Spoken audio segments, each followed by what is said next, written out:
So, is it all true? What have you heard already? That illness, is that all true? Every word. But if... It's out of the human body, where they could eat and multiply. An illness is what it is. I'm old, Mr. Manny. My memory is not one of my strong points. Well, for example, why do they call you Madam Svenska? A name is just a trace. It is our business card, or really describe who we are. I swear I know 3 or 4 idiots with the same exact name. Well, yes, but we are not made of that name. It is given to us. Other people choose it for us, whether it suits us or not. It doesn't tell us who we really are. That name will not give us any answers. It is only through growing old that we become the answer to the questions of our childhood. And living in Sweden the last 30 years has definitely inspired this affectionate moniker. And so Madam Svenska it is. And yet you come back to Italy. Why? Because I forgot. But I also forgot that I had promised to remember. Tell me. Please excuse me. Sometimes my memory needs to be jogged. There's always been a song that, as well as the name you refer to so much, has labeled my whole life, has given it a name, and it's from a name. If you can believe how bizarre and sometimes unbelievable my confused memories are to describe that all this began.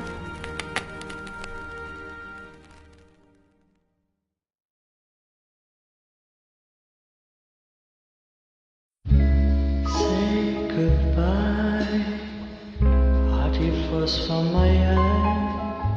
If you leave me,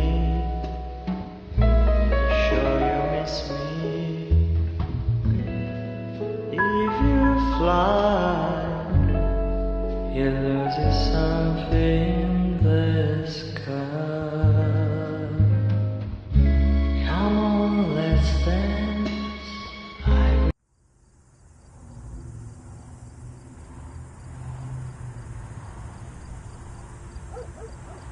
Feels like it's gonna rain again.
Who is it?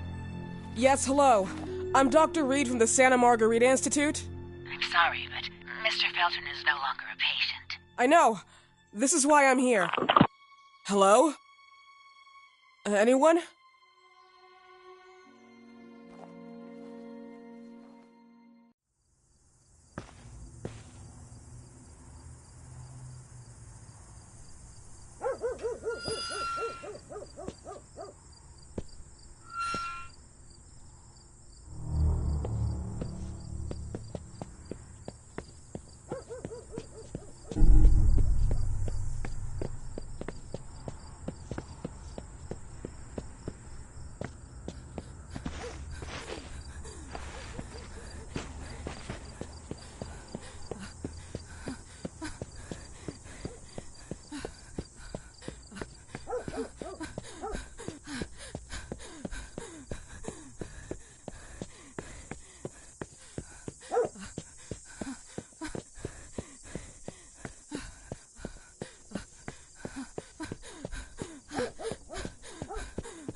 Good evening. Miss Reed, you already told me at the intercom, and as I already told you, Mr. Felton is no longer a patient at the Santa Margarita Institute.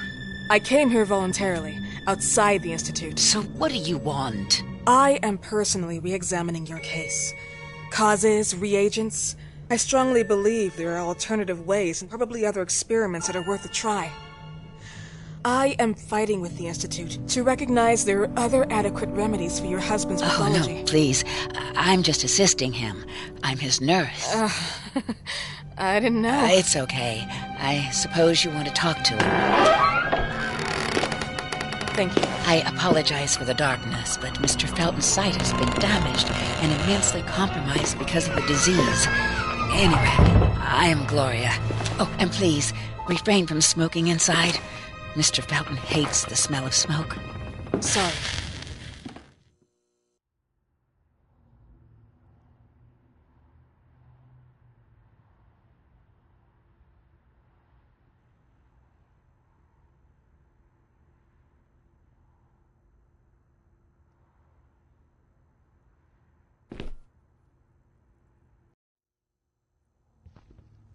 Please, this way.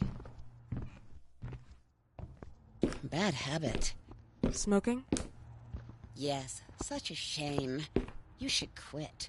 You have no idea how bad this is for you. Not only for your health, but it's also very expensive. Money and time wasted. I have so much to do every day. I couldn't waste time with such a bad habit.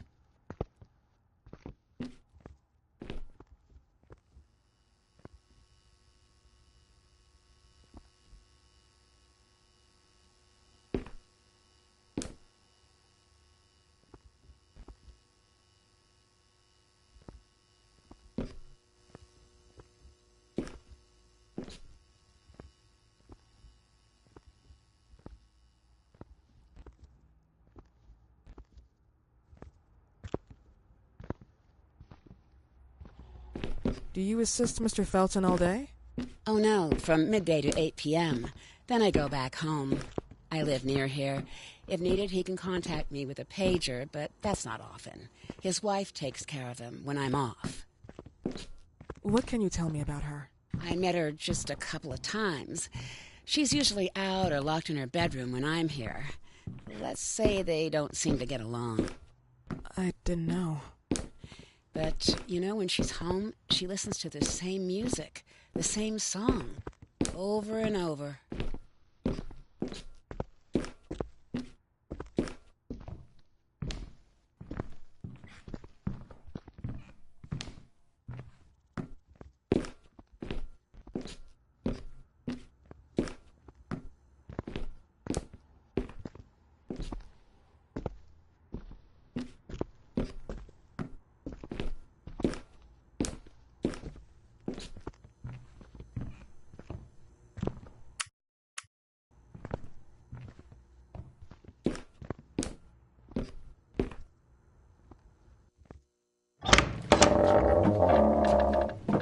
This way, please.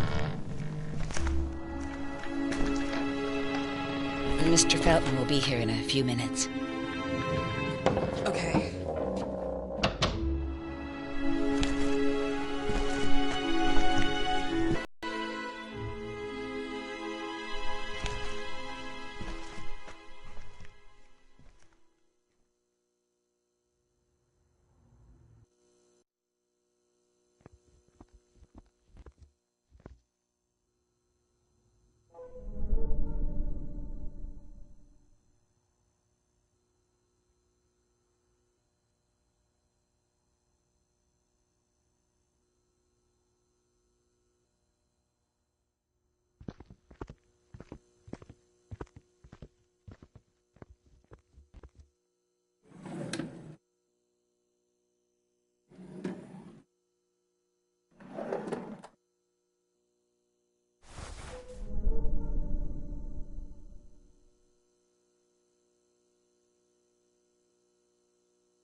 Do you believe in God, miss? Well, it would be too easy, wouldn't it? I believe in people's willpower. Everything else is not God, but an aptitude or mankind's cruelty. This is the kind of fairy tale I prefer at my age. When you're worn out from an incurable disease, you start having some doubts. Why is there so much life in such small but lethal creatures? An arbiter, that's all we need. For what? It's wrong and crazy. It's human nature. That same nature in which we are equals to those ants eating each other. But, pardon me, I forgot my manners. Please, sit down. Dr. Reed, I suppose? Sorry, Mr. Felton. Pleased to meet you. So you already met Gloria? Yes, she let me in. She's a great reference, extremely hardworking, but back to us. I don't recall seeing beautiful doctors like you at the Institute, Dr. Reed. I am flattered, Mr. Felton. I arrived at the Institute just a few months after you left. And you left because? Inadequacy of the sanitary treatments within the structure. That's right. And in a few words? In a few words, they didn't know how to treat my case, and they left me there to die. But it seems that other issues took over. I once or twice refused to go through exams. Mr. Felton, is there anything I can do for you? Oh, Gloria, yes. See if Dr. Reed needs anything. Oh, no. May I offer you a cup of tea or coffee? Espresso? No, thank you. As you wish. How about you, Mr. Felton? No, thank you. I'll keep entertaining our guest. You can go now.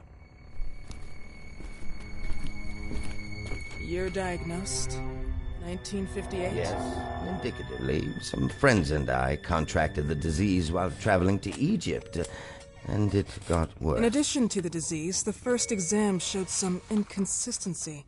Some hormonal deficiency? Overdose of non-prescribed drugs, opiates, phenoxyl? Wasn't it recalled in the mid-60s? Doctor, don't you think that nowadays there are ways to obtain drugs without any prescription? I believe so. According to your file, you still receive your disability pension. Even better, it seems that the beneficiary is your wife, Ariana Gallo. Exactly. She's the one who takes care of me when Gloria is off. How about your daughter? My daughter, Celeste, has never come back home. Disappeared. She was adopted, am I right? The investigators confirmed that she intentionally left. They never suspected a kidnapping since there was no ransom request. How about Weeman? Wasn't he a suspect? A flash in the pan, an idiot who brought confusion by sending warnings and threats. And her birth parents? Dr. Reed, young girls often decide to just go. And this is what my daughter decided to do. Jennifer. What did you say? At times, you'd call her Jennifer. No, my Mr. daughter... Felton, what has really happened to your daughter? I just told you. How about the off-the-record version? I am not sure where you're trying to go with this, but I won't tolerate... I don't have the strength for this now. I know you've been trying to forget her, but this picture might help you to. What is this? Where did you get this picture? Isn't she your daughter? Celeste, or as you called her? Jennifer? I asked you a question. Back of the picture says Jennifer. There is no Jennifer! You thought I was stupid, didn't you, Mr. Felton? Do you really think I'd come here without knowing what I'm talking about? Who are you, and why did you come here? Did you come to my home to threaten me with your condescending Threatening tone? you? So maybe I should ask your wife then. She's not home. Seems like she is. Mr. Felton, I just talked to the director of the Institute on the phone. They have never heard of Dr. Reed. She is not what she claims to be. Well, Miss Reed, if that is your real name, your time here has ended. Please, leave my property. Miss Gloria will escort you out. Please follow me. Mr. Felton, please, tell me what you did to your daughter! Good evening. Follow me.